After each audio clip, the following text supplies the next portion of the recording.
आज से बदल गई देश की कानून व्यवस्था। अब अपराधियों की खैर नहीं।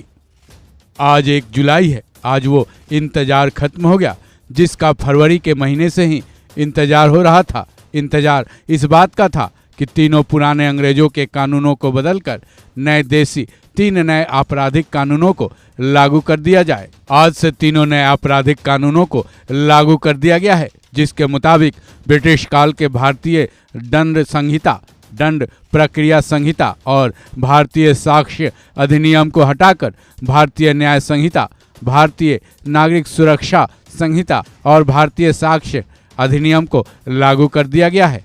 हालांकि आज से लागू हो चुके 3 नए कानूनों के तहत क्या क्या बदल दिया गया है, इस एक वीडियो में हम उसे समाहित नहीं कर सकते हैं, लेकिन कुछ मुख्य बदलाव को हम आपको बताने जा रहे हैं। केंद्रीय गृह मंत्री अमित शाह ने जब सदन में इस कानून पर चर्चा की थी, तब ये कहा था कि इन तीनों नए कानूनों से देश में एक मॉडर्न न्याय प्रणाली स्थापित होगी। इन तीनों नए आपराधिक कानूनों में 0 FIR, आपराधिक शिकायतों को ऑनलाइन दर्ज कराना, मोबाइल के जरिए समन भेजने जैसे इलेक्ट्रॉनिक माध्यम के साथ जघन्य अपराधों के लिए मौकाए वारदात का वीडियोग्राफी करवाने जैसे प्रावधान शामिल हैं। यानी कि नए कानूनों में टेक्नोलॉजी को प्रधानता दी गई है। मीडिया रिपोर्ट्स में आधिकारिक सूत्रों के मुताबिक ये भी बताया गया है कि इन तीनों आपराधिक कानूनों में कुछ ऐसे रूल्स जोड़े गए हैं जो कि मौजूदा सामाजिक वास्तविकताओं के साथ अपराधों को पूरी तरह से निपटने की कोशिश की गई है। साथ ही संवैधानिक तरीके से ऐसे अपराधों से निपटने के लिए एक व्यवस्था दी गई है। साथ ही ये भी दावा किया जा रहा है कि इस कानून में न्याय, ट्रांसपेरेंसी और फेयरनेस का खास ख्याल रखा गया है।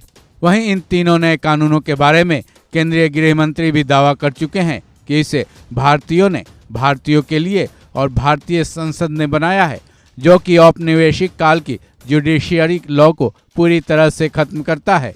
साथ ही इस नए कानूनों को आसान भी बनाया गया है। चलिए अब जान लेते हैं कुछ मुख्य बदलाव जिनके बारे में दावा किया जा रहा है कि वो पुराने कानूनों से बिल्कुल अलग हैं।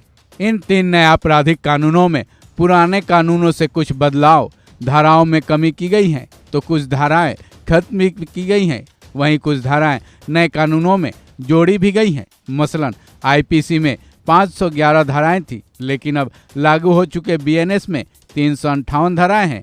वहीं इसमें 21 नए अपराधों को भी जोड़ा गया है। वहीं CRPC में जहां 484 धाराएं थी, BNSS में 531 धाराएं हैं। BNSS में CRPC के तहत आने वाली 177 धाराओं को बदला गया है। साथ ही इसमें 9 धाराएं जोड़ी भी गई हैं और 14 धाराओं को समाप्त भी कर दिया गया है।